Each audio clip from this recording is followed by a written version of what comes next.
ప్రతి ఒక్కరి ఇంట్లో కూడా ఖచ్చితంగా ఫ్రైడ్ రెసిపీస్ మరియు మసాలా కర్రీస్ అనేటివి ఎక్కువగా చేసుకుంటారు కదండి. మరి ఈ 2 పౌడర్స్ లేకుండా అవి చేసుకుంటే టేస్ట్ అనేది బాగోదు కదా.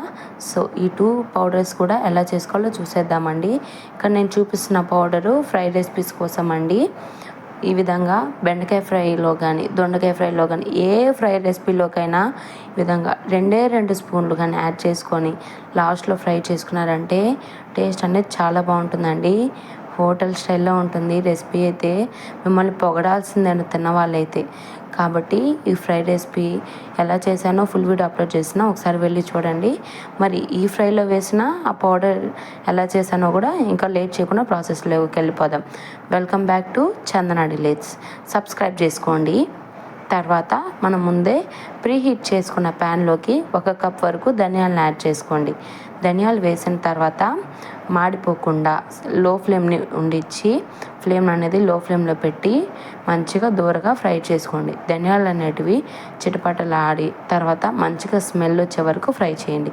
ఫ్రై చేసిన తర్వాత వీటిని పక్కన పెట్టేసేయండి, చల్లారిపోతాయి.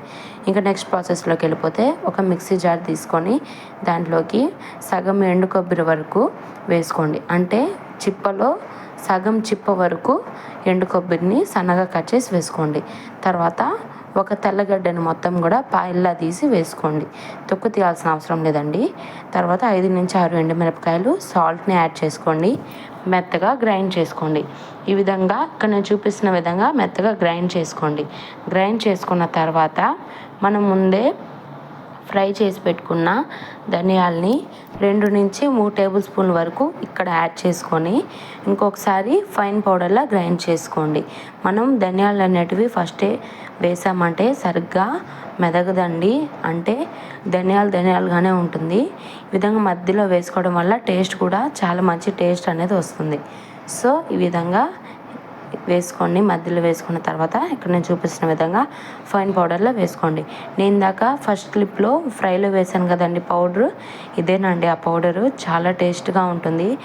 ఏ రెసిపీలోకైనా ఏ ఫ్రైలోకైనా ఈ పౌడర్ అనేది చాలా బాగుంటుందండి. టిఫిన్స్లోకి కూడా చాలా అంటే చాలా బాగుంటుంది. ఈ పౌడర్ని ఖచ్చితంగా చేసి పెట్టుకోండి.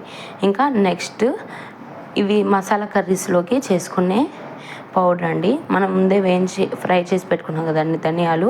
వీటికి ధనియాలు ఎక్కువ వేసుకోండి.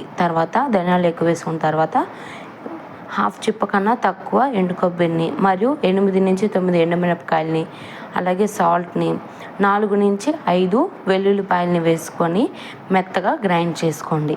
ఇది మసాలా కర్రీస్లోకి చాలా బాగా యూజ్ అవుతుందండి. మసాలా కర్రీస్, ఆలు మసాలా కర్రీ అలానే ఇంకేదైనా మసాలా కర్రీస్లోకి వేసుకున్నప్పుడు ఈ పౌడర్ అనేది చాలా మంచి టేస్ట్ని ఇస్తుంది. ఈ పౌడర్ని వేసి నేను ఒక మసాలా కర్రీ కూడా చేసి చూపిస్తానండి. సో మీకు ఏం అర్థమైంది? ఒకటి ఫ్రైస్లోకి మరియు ఇంకోటి మసాలా కర్రీస్లోకి చాలా మంచి టేస్ట్ని ఇస్తుంది. ఒకసారి చేసుకొని ఇలాంటి మరెన్నో వీడియోస్ కోసం సబ్స్క్రైబ్